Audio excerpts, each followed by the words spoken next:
শাবাশ, বাপের বেটা বীরের সন্তান। প্রধানমন্ত্রী তারেক রহমান আবারও দেখালেন দেশের স্বার্থে আপোষ নেই। বকেয়া এয়ার নেভিগেশন চার্জ দীর্ঘদিন পরিশোধ না করেই বাংলাদেশের আকাশসীমা ব্যবহার করে আসছিল ভারতীয় সাশ্রয়ী বিমান সংস্থা স্পাইস জেট।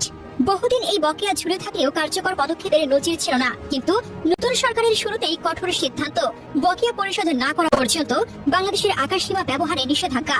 এটাই বার্তা, রাষ্ট্রের অধিকার আগে বাণিজ্য পরে। আর এটাই সেই রাজনৈতিক ধারা যার ভিত্তি গড়ে দিয়েছিলেন শহীদ জিয়াউর রহমান, আর যাকে দৃঢ় করেছেন বেগম খালেদা জিয়া।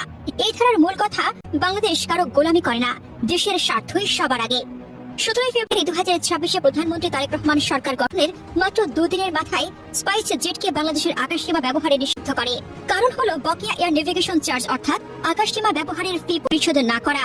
এই চার্জ হলো বিমান সংস্থাগুলোর দেশের আকাশসীমা ব্যবহারের জন্য দিতে হয়, যে civil aviation authority of Bangladesh সংগ্রহ করে।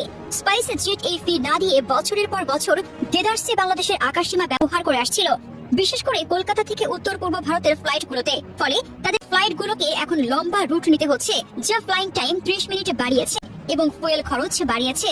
স্পাইস জেট এতদিন কোটি কোটি টাকা কামিয়েছে বাংলাদেশের আকাশসীমা ব্যবহার করে, অথচ বাংলাদেশকে 1 টাকাও দেয়নি। এটি একটা অন্যায়ের শোষণ। ভারত ভুলে গিয়েছিল যে এখন আর হাসিনার সরকার নেই, এখন শহীদ জিয়ার ছেলে তারেক রহমানের সরকার, যা দেশের স্বার্থকে কোনো আপোষ করতে দেবে না।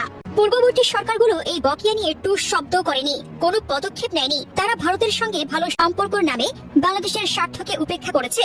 স্পাইস জেটের মতো সংস্থা বছরের পর বছর বিনা ফিতে আকাশসীমা ব্যবহার করে লাভ করেছে, আর বাংলাদেশ হারিয়েছে কোটি কোটি টাকা।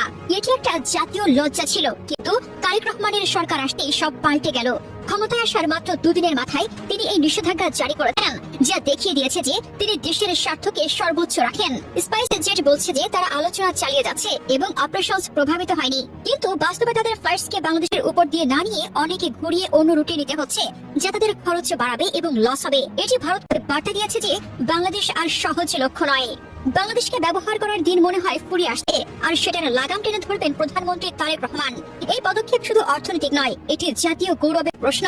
পূর্ববর্তী সরকারগুলো ভারতের চাপে বা সম্পর্কর নামে দেশকে শোষণ করতে দিয়েছে, কিন্তু তারেক রহমান দেখিয়েছে যে বিএনপি সরকার স্বাধীনতা ও সার্বভৌমত্ব রক্ষায় কোনো ছাড় দেবে না। এটি অন্যান্য বিদেশি সংস্থাগুলোকেও সতর্ক করবে যে বাংলাদেশের সঙ্গে ব্যবসা করতে হলে নিয়ম মানতে হবে। এই সরকারের শুরুতেই এমন আগ্রাসী পদক্ষেপে দেখে বোঝা যায় তারেক রহমানের নেতৃত্বে বাংলাদেশ একটা স্বনির্ভর শক্তিশালী দেশ হিসেবে উঠে দাঁড়াবে।